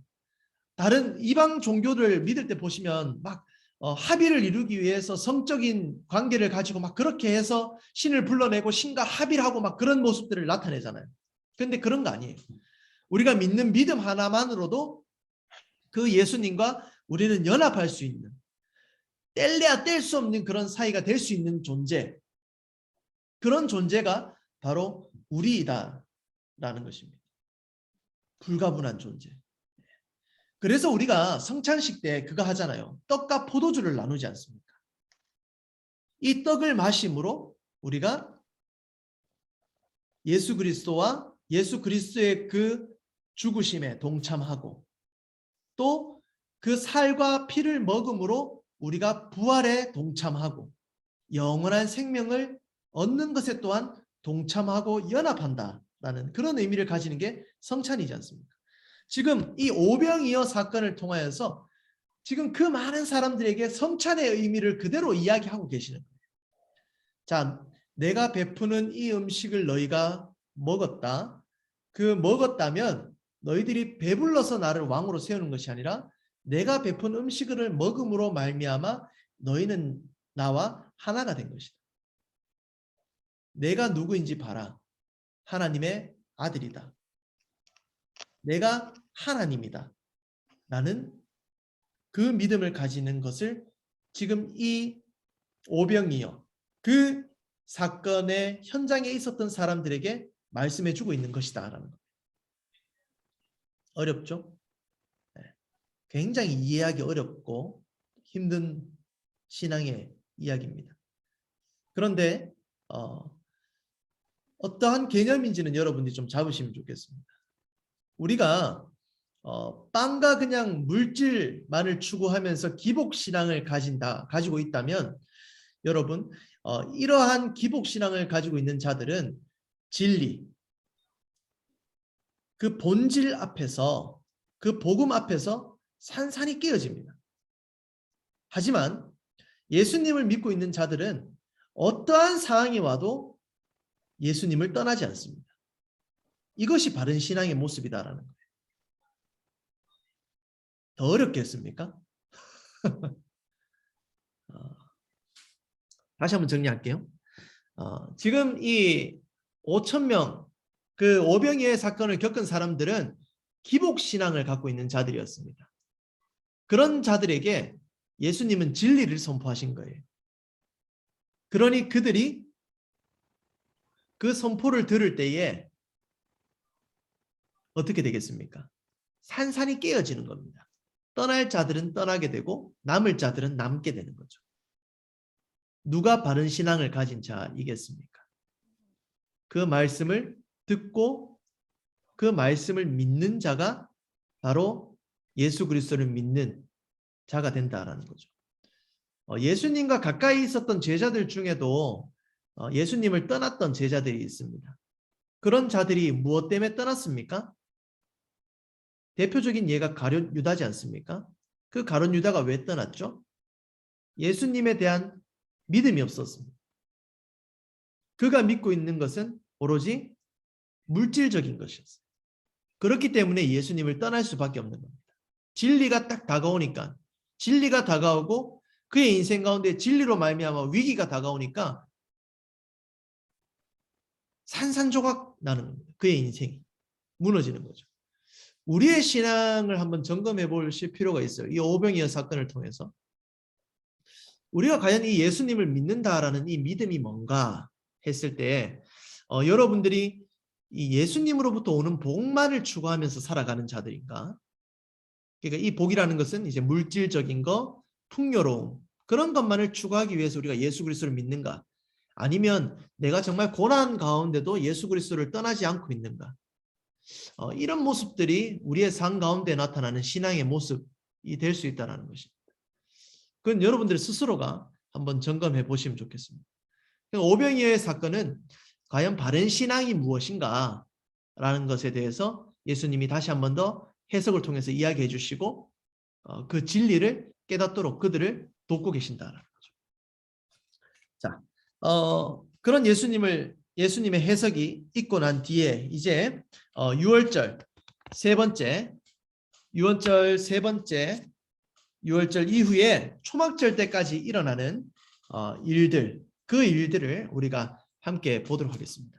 자, 지금 어떤 상황인지 쭉 가보실게요. 세례요한의 참수부터 쭉 보시면은 세례요한이 참수당하고 예수님이 떠나셨는데 베세다 조용한 곳으로 가셨는데 무리들이 함께 그곳에 있습니다. 그리고 그곳에서 이 무리들에게 오병이어의 사건에 대한 해석들을 해주시고 다시 예수님은 또 떠나세요. 그 자리를 또 떠나십니다. 그 떠나신 가운데에 어떤 일들이 벌어지는가 했을 때 첫 번째 방갈로 1번이 바로 눈이 계속 따르고 있다라는 겁니다. 눈. 자, 마태복음 15장으로 가보겠습니다. 마태복음 15장 1절부터 20절까지의 말씀을 보시면 이 표제어가 장로들의 전통이라고 해서 이 계속적으로 이 예루살렘에서 바리새인들과 서기관들이 예수님에게 질문하는 그런 내용들이 쭉 소개가 됩니다. 이것이 무엇입니까? 바로 눈입니다. 이 눈들이 계속 예수님의 그 사역 가운데, 사역의 현장 가운데에 눈들이 계속 따라다니는 거예요. 바리새파 질문들이 나오고 막 사두개인들, 서기관들이 막 질문하면서 예수님 맞나 아닌가 막 계속 이야기하는 겁니다. 그런 이야기들이 계속 따르고 있다는 거죠. 그런데 여러분, 이게 그냥 단순히 편안하게 생각해서 눈이 따라온다라고 이렇게 생각할 수도 있는데 이때 분위기는 어떤 분위기입니까? 살벌한 눈입니다. 살벌한 눈. 죽이려고 달려드는 그런 눈이에요. 그런 분위기 속에서 계속 흘러간다라는 거죠. 그런 시점에서 예수님이 어떻게 하시는가 했을 때에 예수님께서 다시 그 대중을 떠나게 됩니다. 그런 눈들이 막 따라다닐 때 예수님께서 잠시 떠나게 되시고 이방 나라 그 지역들을 여행하시면서 특별 제자 훈련을 하세요. 자, 7장 24절 볼게요.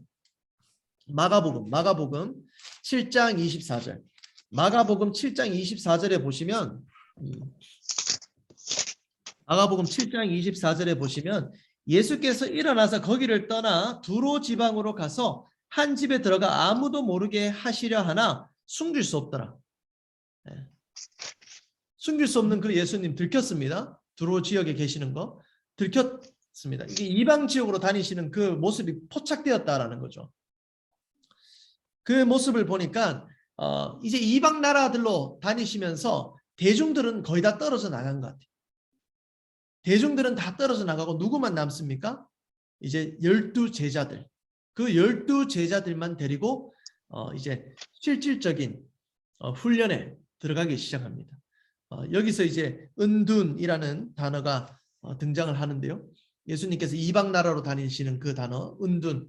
그리고 저는 좀 이렇게 표현하고 싶습니다. 이제 예수님이 제자들을 데리고 전지훈련 떠나십니다. 전지훈련. 네. 전지훈련 다니시면서 어떻게 너희가 사역해야 되는가? 너희의 믿음이 신앙이 어떻게 드러나야 되고 너희들의 신앙을 어떻게 정립할 것인가? 그런 것들을 알려주시는데 그런 특별 훈련을 시키시는 그 기간을 맞이하게 됩니다. 그러다가 이제 초막절을 앞두고 가이사랴 빌립보에서 중요한 발표를 하십니다. 은둔 그 생활을 끝내고. 자, 보실게요. 화면을 좀 공유해서 보시도록 하겠습니다. 자, 아까 전에 두로로 이동했던 그 말씀 생각나시죠? 두로로 해서 시돈 그리고 가이사랴 빌립보 해서 쭉 돌아서 찍고 베세다, 막달라, 가버나움, 다시 가이사랴 빌립보 이 지점에 와서 이제 마무리를 하시는 거예요. 마무리. 은둔의 끝. 이제 여기에서 중요한 발표를 하시는데 어떤 발표인가 보니 5번입니다. 5번 초막절 직전 가이사랴 빌립보의 MT의 중요성을 이야기합니다. MT. 네. 여러분이 MT라는 거 알고 계시죠? 네. 오늘날 그 MT를 설명하는 여러 가지 단어들은 아닙니다. 예. 멤버십 트레이닝 그 단어입니다. 예. 그 멤버십 트레이닝을 이제 예수님께서 시키시는데 그 밑에 우리 박스 한번 먼저 읽어볼게요. 세 번째 유월절 이후 초막절이 가까워 오는 때 가이사랴 빌립보에서 제자들과 MT를 하십니다. 이 시간은 매우 중요한 시간입니다. 사건입니다. 이 사건은 매우 중요한 사건이에요. 왜냐하면 이 사건을 기점으로 십자가 사건으로 이어지는 관문이기 때문에 그렇습니다. 우리가 그 예수님의 행적 도표를 통해서 보시면 알겠지만 이 초막절을 기점으로 예루살렘으로 가시거든요. 그리고 나서 십자가를 지시는 그 사건까지 쭉 이어지는데 이거 굉장히 중요해요. 그래서 클라이막스가 태산처럼 다가오는 것이 이제 비로소 보이는. 자, 저 앞에 이제 고지가 보이는 겁니다. 십자가라는 고지가 보이고 예수님에게는 보이고 그 십자가라는 고지가 보이면서 제자들과 함께 계시는 거예요. 그래서 이제 제자들에게 앞으로 일어나게 될 일들에 대해서 예고하게 됩니다. 앞으로 일어날 일들 예고하시는데요. 자, 한번 보실게요. 자, 지도를 한번 보시고 지금 이 가이사랴 빌립보가 어떤 곳인지를 한번 그들이 MT 갖는 곳이 어딘지 한번 보세요. 좋은 곳이에요. 이렇게 산이 좀 돌산 같은 게 이제 있고 그곳에 이제 막 물도 흐르고 이렇게 물도 흐르고 거기에는 이제 가이사랴 빌립보의 판신전이라고 신전들이 이렇게 세워져 있는 그런 곳이었습니다. 그래서 가이사랴 빌립보의 판신전에 이게 상상도 이런 모습이었지 않겠나라는 것을 그린 건데 이렇게 하나, 둘, 세 개의 입구가 있는 것을 보게 되죠. 그래서 오늘날로 보면 이렇게 첫 번째가 이거고, 자, 두 번째, 그리고 세 번째, 중요하지 않은 거니까 제가 조금 그냥 넘어가고 있습니다. 이렇게 이제 보이고 있는 거죠.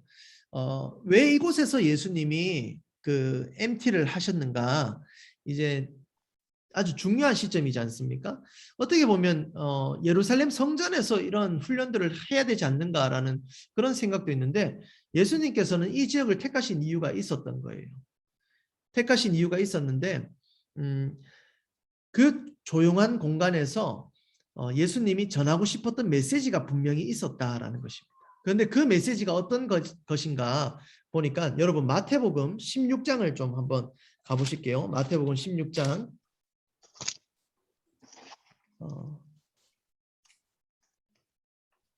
이제 그 이방 나라들을 다 돌아다니시고 가이사라 빌립보에서 딱 이제 은둔 생활을 마무리하시면서 제자들을 딱 모아놓고 예수님이 중대 발표를 딱 하시는데 그곳에서 무엇을 이야기하시냐면 일단 먼저 그곳에 오신 예수님의 한 모습 볼게요. 이때로부터 예수 그리스도께서 자기가 16장 21절입니다. 마태복음.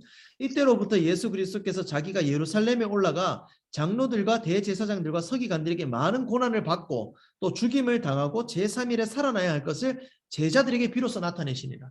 지금 가이사라 빌립보에서 무엇을 이야기하시냐면 이제 고난 받으시고 죽으실 일에 대해서 설명을 하는 겁니다. 예수님이 그러한 이야기들을 하시는 거예요. 그러면서 이곳에서 무엇을 전하냐, 어떤 주제들을 전하냐, 말씀하시냐라고 했을 때에 두 번째, 방갈로 2번인데요. 이 상황에서 다를 수밖에 없는 주제들 세 가지를 이야기합니다. 세 가지. 아주 핵심적인 이 기독교 역사, 기독교에 있어서 아주 중요한 세 가지 이론인데요. 그것이 무엇이냐면 기독론과 그리고 교회론 그리고 종말론에 대해서 이 가이사라 빌립보에서 제자들에게 이야기를 하세요. 자, 먼저 기독론이 뭐냐? 기독론이 뭐냐 했을 때 기독론이라는 것은 예수 그는 누구인가? 예수 그는 누구인가? 그리스도다라는 것을 밝히는 것이 바로 기독론입니다. 다시요. 기독론은 예수 그는 누구인가? 예수 그는 누구인가 했을 때 그리스도다. 그리스도이시다라는 것을 밝히는 것이 바로 기독론이다라는 거예요. 예수님의 정체성을 밝히는 것이 기독론인 것입니다.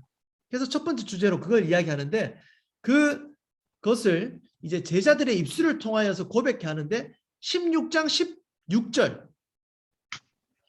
16절에 베드로가 우리가 너무나 잘 알고 있는 말씀이에요. 시몬 베드로가 이 예수님의 정체성을 기독론적으로 아주 완벽하게 이야기합니다. 같이 한번 읽을까요? 시작. 시몬 베드로가 대답하여 이르되 주는 그리스도시요 살아계신 하나님의 아들이십니다. 라고 그렇게 말하고 있는 겁니다. 베드로가. 정확하죠. 한치의 오차도 없이 그 예수님을 정확하게 딱 이야기해주고 있다는 거예요. 이게 기독론이에요. 기독론. 그뿐만이 아니죠. 16장 18절과 19절에 이 교회론에 관한 이야기를 또 하시는데 제가 한번 읽어드릴게요. 또 내가 내게 이르노니 너는 베드로라. 내가 이 반석 위에 내 교회를 세우리니 음부의 권세가 이기지 못하리라. 자, 화면 보십시오. 이 가이사라 빌립보의 판신전이 여러분 이런 모습으로 있었어요. 지금 예수님이 제자들과 이곳에 있다고 생각 한번 해보십시오. 이곳에서 이 반석을 향하여서 보시면서 이야기하시는 거예요. 이해되세요? 이런 모습을 보면서 예수님이 이야기를 하시는 겁니다. 이 반석 위에 이런 반석 위에 내 교회를 세우리니 음부의 권세가 이기지 못하리라.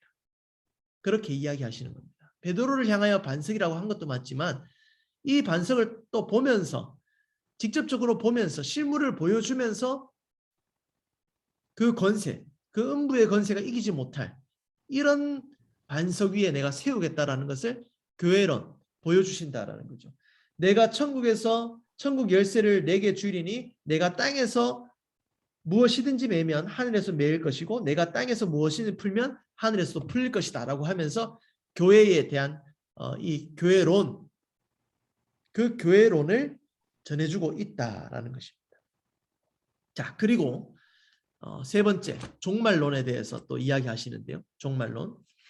종말론은 마태복음 16장 24절입니다. 16장 24절. 이에 예수께서 제자들에게 이르시되 누구든지 나를 따라오려거든 자기를 부인하고 자기 십자가를 지고 나를 따를 것이니라. 그리고 쭉 이야기하시면서 28절에 인자가 그 왕권을 가지고 오는 것을 볼 자도 있느니라 라고 하면서 종말의 때에 어떤 일이 벌어지는가, 종말의 때에 주님 다시 오신다라는 재림이죠. 재림. 그 재림에 관한 그 말씀, 자기 십자가를 지고 따르는 그 자들, 그들이 주님 오심을 보게 될 것이다. 주님과 함께 할 것이다. 영원한 생명 가운데 거하게 될 것이다. 라는 것을 예수님이 이 가이사라 빌립보, 이 MT를 통하여서 제자들에게 심겨주는 겁니다. 자, 산상수훈을 통하여서 그들이 먼저 기반을 다졌고 이제 기독론이라는 기둥, 그리고 교회론이라는 기둥, 그리고 종말론이라는 기둥을 세우면서 그 틀들을, 그 그리스도인의 틀들을 마련해 나가는 그런 모습이 바로 이 가이사라 빌립보의 MT다라는 거죠. 이것이 얼마나 이 중요한 사건인지 여러분 감이 잡히십니까? 이런 중요한 이야기를 예수님이 그 제자들에게 심겨주고 또 그들에게 이해시키시고 말씀하고 계신다라는 거예요. 굉장히 진지하게, 굉장히 이 이야기가 중요하다라는 것을 이야기하시면서 그렇게 쫙 몰입감 있게 쫙 이렇게 이야기를 해주십니다. 그런데 그런 이야기를 하시고 난 이후에가 과간입니다.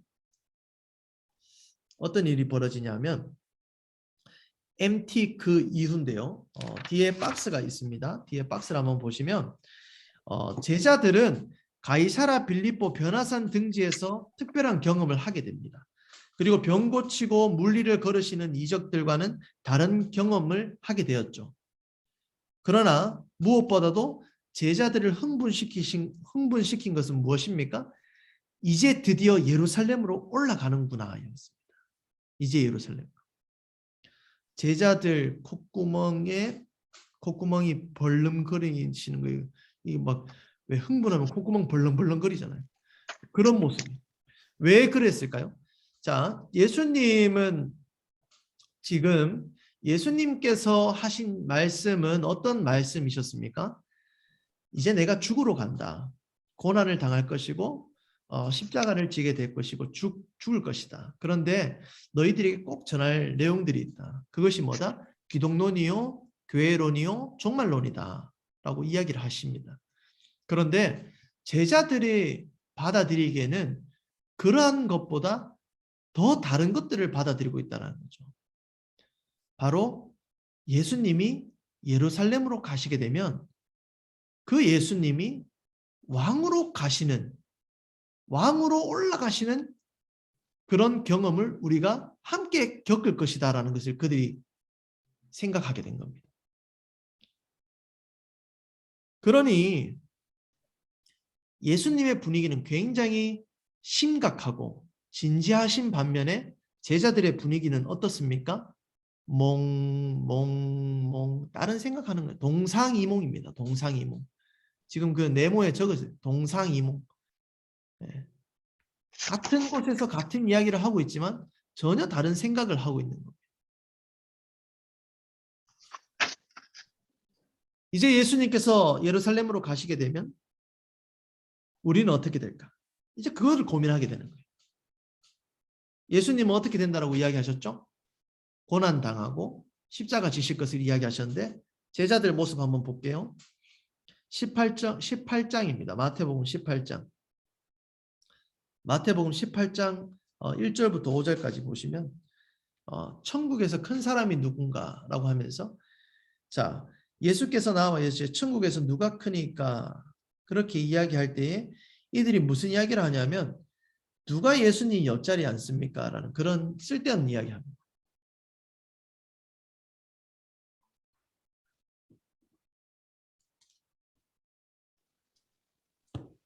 보이세요?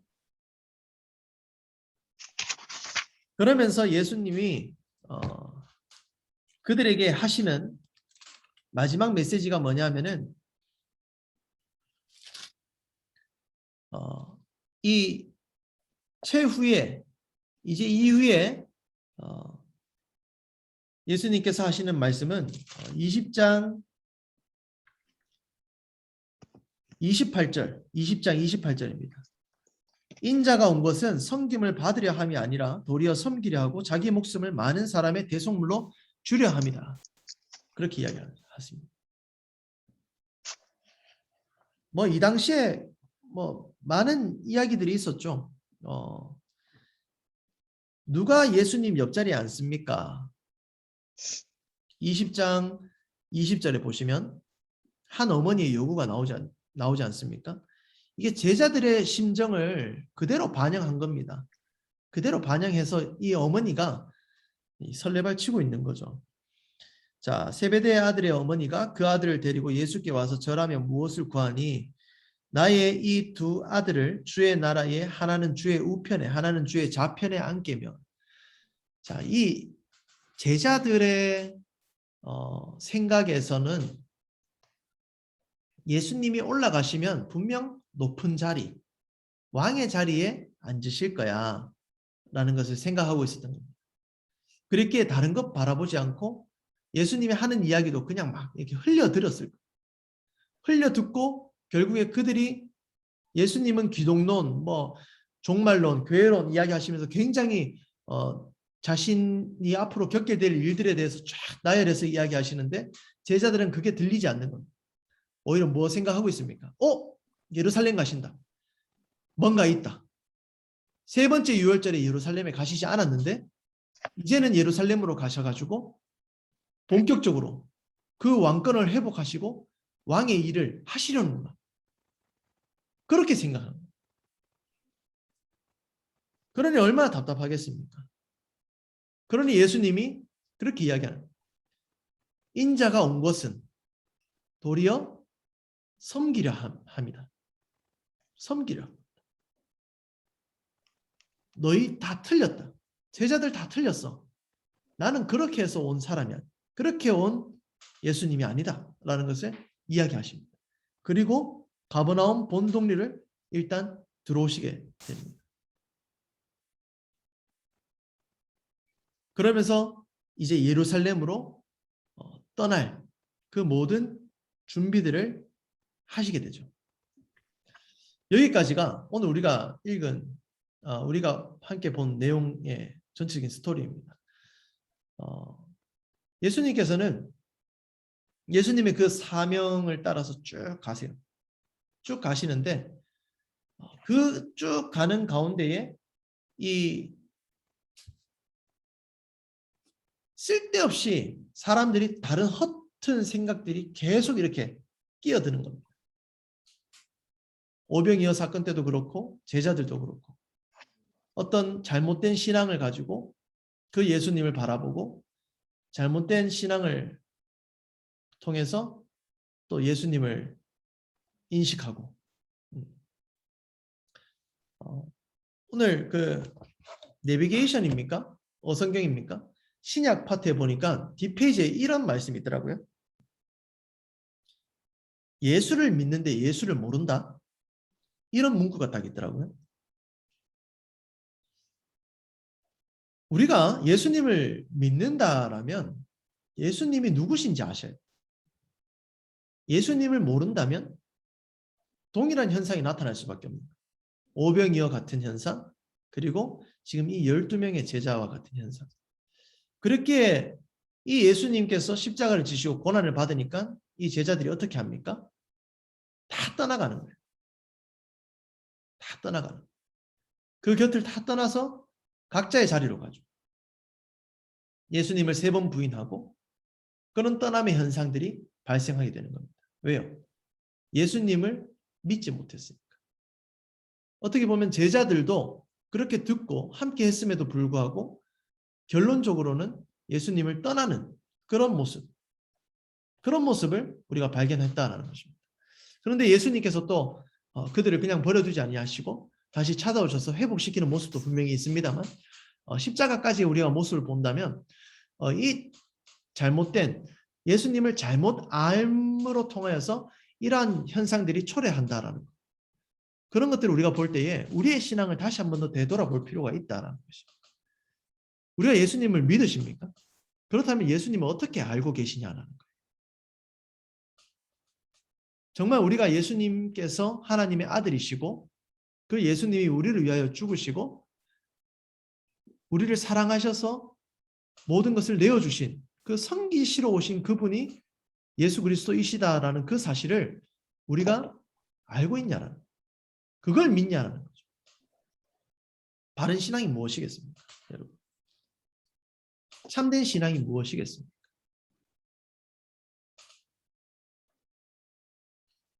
그러면서 오늘 이 사과의 내용이 좀 다소 무겁습니다만 이렇게 마무리가 되는 겁니다. 이제 예루살렘으로 가십니다. 그런데 그 예루살렘에 가시는 그 가운데에 예수님과 제자들의 마음은 분리되어서 이렇게 가고 있는 이 모습. 이 안타까운 모습이 바로 마지막 유월절을 보내시러 가는 예수님의 모습이 된다는 거죠. 그런 모습을 통해서 예수님이 쭉 그 십자가를 향해서 걸어가시는 모습이 이제 뒤에 쭉 나올 텐데요. 그 모습인 것입니다. 이것을 기점으로 시작해서 가이사라 빌립보 그리고 가버나움, 그 가버나움에서 예루살렘으로 쭉 가시는 그 모습. 자, 우리 마무리 한번 읽어볼까요? 마무리. 두 번째 유월절 이후 생긴 이슈 역시 바로 예수 그는 누구였습니까? 누구인가? 였습니다. 예수님은 당신을 누구라고 하셨나요? 안식일의 주인 하나님이시라는 것이었습니다. 그 이후 계속되는 주장도 어이없는 발언뿐입니다. 죄를 사할 권세가 있고 영생을 주고 구약 성경 전체가 예수에 대한 이야기라고 하고 심판주로 올 것이라고 하고 하늘에서 내려온 만나라고 하고 내 살과 피를 먹어야 영생한다고 하고 얼마나 상대하기 어려운 존재입니까? 당시 바리새파 지도자들이 이 사실을 얼마나 힘들어 했겠습니까? 그러나 그들이 성경 신학자라면 풀 수 있는 문제였습니다. 그들이 기록된 예언서의 글을 추적했더라면 훨씬 접근이 쉬웠을 텐데 그들은 갈릴리 예수님의 말 그대로 추적할 뿐이었습니다. 그래서 두 번째 유월절 이후 계속되는 긴 갈릴리 사역 기간 동안에도 예수님 뒤만 쫓아다니면서 꼬투리를 잡기에 혈안이었습니다. 예수님은 이제 제자들에게 이 질문을 들이대십니다. 너희는 나를 누구라고 하느냐? 주는 그리스도시요 살아계신 하나님의 아들이십니다라고 고백은 해놓고 그것이 무슨 의미인지 말해줘도 모릅니다. 십자가, 죽음, 부활 이런 주제는 아랑곳하지 않습니다. 제사에는 관심이 없고 제밥에만 마음이 가 있습니다. 우와, 드디어 예루살렘으로 간다. 얼씨구 좋다. 이 분위기입니다. 그러면서도 속으로는 말없이 신경전이 펼쳐집니다. 그런데 예수님이 왕이 되시면 누가 어떤 감투를 쓰게 되는 거지? 오랫동안 갈릴리 근처 이방 땅을 여행하시던 예수님과 제자들은 갈릴리 본동리로 들어오셨습니다. 이제 여행 준비를 하시겠죠? Y좌표 이동 순간이 다가오고 있습니다. 아주 오랜만에. 네. 이렇게 사가의 내용이 마무리가 됩니다. 좀 안타깝죠? 네, 안타깝습니다. 그런데 우리가 이 말씀을 좀 보시면서 좀 깊게 한번 생각해 볼 필요가 있는 부분이 아닐까 생각되어집니다. 계속적으로 예수님은 말씀하셨고 또 마치 제자들은 믿는 것처럼 따라다녔고 하셨는데 결론적으로 나타나는 현상은 이제 동상이몽, 전혀 다른 생각을 하고 있는 그런 모습이었죠. 오늘 우리가 한번 점검해 봐야 될 삶의 모습이 아닐까 그렇게 여겨집니다. 그래서 오늘 한 내용들을 여러분 한번 잘 기억하시고 또 여러분 삶 가운데 또 한번 잘 적용하시고 말씀을 읽으실 때에 정말 이 말씀하시는 그 예수님을 더욱더 알기 위해서 힘쓰시는 그런 여러분들이 되셨으면 좋겠습니다. 마무리하면서 오늘 했던 내용들 간략하게 한번 정리해 드리겠습니다. 자, 오늘 우리가 갈릴리 2차 사역에 대한 이야기들을 우리가 함께 쭉 나누었습니다. 2차 사역에 대한 이야기들을 쭉 나누었는데 오늘 사과의 시작은 여기서부터 시작을 합니다. 베데스다 연못 사건이 있은 이후로 예수님께서 예루살렘에서 갈릴리로 이동하신, 언제인지 모릅니다만 이 갈릴리로 이동하신 그 지점부터 사역이 이제 예수님의 일하심이 나타나는데요. 이때도 계속적인 이슈는 무엇이었습니까? 이 베데스다 연못에서 안고 왔던 그 이슈, 바로 안식일에 대한 이슈를 가지고 이 바리새인들과 또 서기관들, 대제사장들이 예수님을 끝까지 예의주시하면서 언제 죽일 수 있을까라는 것을 잡고 가는 그런 상황 가운데에 예수님께서는 이 갈릴리로 오셔서 가장 먼저 뭘 하셨다? 12명의 제자를 확정하시게 됩니다. 그리고 그들에게 예수 그리스도의 제자로서 어떻게 살아야 되는지에 대한 산상수훈에 대해서 말씀하여 주시고 또 그들을 통하여서 이 가버나움의 순회 전도를 하시고 또 여러 사역들을 계속적으로 이어나가시면서 대중사역을 하시는데 이 유월절, 세 번째 유월절이 오기 전까지 하셨던 그 대중사역이 가장 많은 대중사역의 모습인 것을 우리가 알 수 있습니다. 그런데 그 기간 가운데에 어떤 일들이 계속 있었는가 보니까 이 눈들이 계속 다녔다라는 거죠. 아주 살벌한 눈이었습니다. 예. 그런 그때에 유월절 3이 다가오고 있었고 또 그때에 이쯤해서 누가 참수를 당하게 됩니까? 세례 요한이 참수를 당하게 됩니다. 그때 예수님은 이 지역을 떠나시게 되죠. 그런데 그 떠나신 가운데 어디로 가셨는가 보니 벳세다 들녘으로 이동을 하셨는데 그 벳세다 들녘에서 이 많은 무리들이 예수님을 따르게 되고 그 예수님은 그 벳세다 들녘에서 오병이어의 사건을 행하시게 됩니다. 그런데 그곳에 모인 오병이어 사건을 경험한 사람들은 이 예수님이 행하신 이 오병이어의 사건에 대해서 아주 단순적인 1차원적인 생각만 했습니다. 어떤 생각이었습니까? 먹고 배부른 것만 생각한 것이죠. 그래서 이 예수님을 그 우리의 삶 가운데 먹고 배부르게 할 사람, 풍요롭게 할 사람, 그런 사람으로 여기고 이제 왕으로 추대하고자 이야기를 하고 의견을 모으게 됩니다. 그런데 예수님은 아니라는 거죠. 그것이 아니라 지금은 아니고 다시 그들을 떠나시면서 그 오병이어의 사건에 대한 정확한 해석을 그 자리에서 해주시게 됩니다. 그리고 그 오병이어 사건이 끝나신 뒤에 본격적으로 이제 이방 나라들을 다니시면서 이 제자들을 집중 훈련시키시는데 뭐 그 지역을 보게 되면 뭐 두로 이런 지역들, 수로, 보니게, 또 데가볼리 이런 지역들을 다니시면서 예수님은 그 제자들을 집중적으로 훈련시키시고 이제 마지막으로 초막절이 다가오는 그 시점에 가이사라 빌립보에서 이제 마지막 MT를 가지게 됩니다. 이 MT는 굉장히 중요한 MT였죠. 방금 전에도 이야기했습니다만 왜 중요하나? 이제 이 MT를 기점으로 해서 예루살렘에 가시면은 예수님은 십자가를 지시게 되는 그 일을 겪을 수밖에 없기 때문에 예수님의 입장에서는 이 MT가 굉장히 중요한 MT였습니다. 왜요? 12명의 제자들에게 더 많은 것들, 더 핵심적인 것들을 가르쳐주는 그 시간이 되어야 됐기 때문입니다. 그래서 이때 가르쳐준 것이 바로 기독론이었고 교회론이었고 종말론이었다라는 거죠. 그런 것들을 다 가르치고 이제 예수님의 앞으로 일들, 고난받고 십자가 지시는 일들을 쭉 이야기했는데 이들이 이 이야기를 귀담아 들었는가? 아니라는 거예요.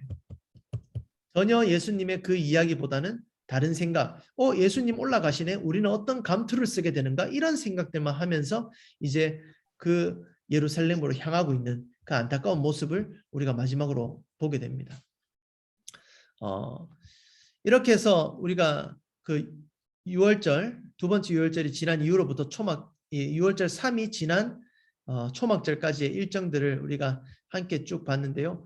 전체적인 맥락으로 보시면 지금 우리가 예수님의 행적 거의 3분의 2를 우리가 이렇게 채웠습니다. 이제 남은 것은 이제 십자가를 지러 가시는 그 예수님의 이야기, 그 행적을 이제 보실 텐데 그 내용을 우리가 5가부터 함께 보시도록 하겠습니다. 그래서 이 부분들을 여러분 하나하나씩 차근차근 채워 나가신다고 너무 수고하셨고요. 오늘 이 부분도 여러분들이 잘 기억하시고 성경을 읽으실 때에 큰 도움이 되셨으면 좋겠습니다. 네, 오늘 수업은 여기까지 하도록 하겠습니다.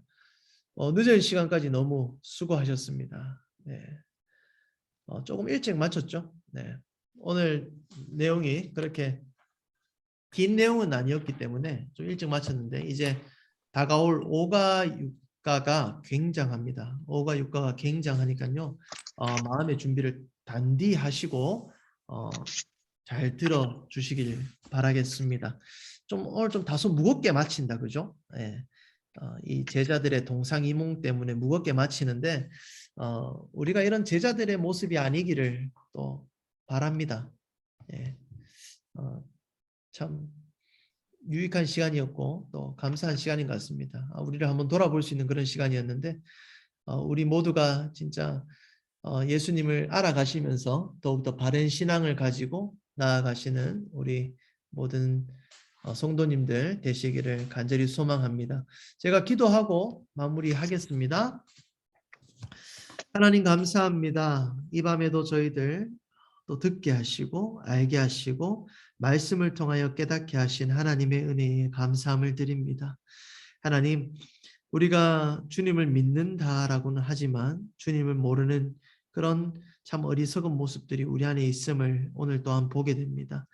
이제 예수님을 알아가기를 원하고 또 예수님을 더욱더 깊이 알아가기를 원하오니 주님을 드러내 주시고 또 주님의 그 드러나심을 우리가 연구하고 공부하는 우리들이 되어 예수 그리스도의 모습을 닮아가는 예수 그리스도의 그 형상을 회복하는 우리의 삶의 모습이 있게 하여 주시옵소서. 오늘 늦은 시간까지 우리 수고하신 우리 성도님들 붙잡아 주시고 또 이 밤에도 함께하여 주셔서 이 하루의 모든 피로가 회복되게 하시고 또 내일의 삶 가운데에 기쁨이 넘칠 수 있도록 이 밤도 주님께서 함께하여 주시고 동행하여 주옵소서. 오늘 이 밤 함께하여 주신 하나님의 은혜에 감사와 찬양과 영광을 드리오며 예수 그리스도의 이름으로 기도드리옵나이다. 아멘. 아멘. 주여 감사합니다.